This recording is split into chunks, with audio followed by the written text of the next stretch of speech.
আপনিও বোঝেন, আমরাও জানি।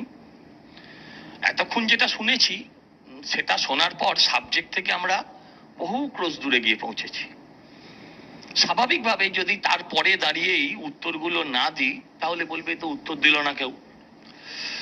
দেবাংশুর প্রথম দিকটা যেটা শুনে মনে হচ্ছিল যে ও বোধহয় বিজেপিতে জয়েন করে গেছে, ও শুধু বিজেপির কথা, তারপরে টাকা পয়সা, বিজেপির ফান্ডে কত আছে না আছে, ওরা বেচারি টাকার বাইরে আর কিছুতেই বেরোতে পারছে না। তারপর চলে গেল ফ্যামিলি প্ল্যানিং, কার 6টা ছেলে, কার 7টা ছেলে, কার 3টে, কার হয়নি, এই সমস্ত বিভিন্ন জায়গায় ওরা ঘুরতে লাগলো। লেটেস্ট হলো প্রেমিক কেমন হবে। হ্যাঁ, তৃণমূলে প্রেমের একটা আলাদা উপাখ্যান আছে, সেটা আমরা জানি।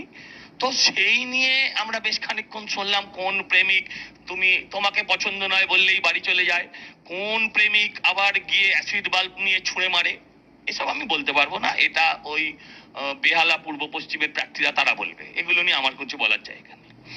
আমার বক্তব্য হচ্ছে যে আগে বলি যে দেখুন, আজকের বিষয়টা হচ্ছে এসআইআর। হ্যাঁ, এসআইআর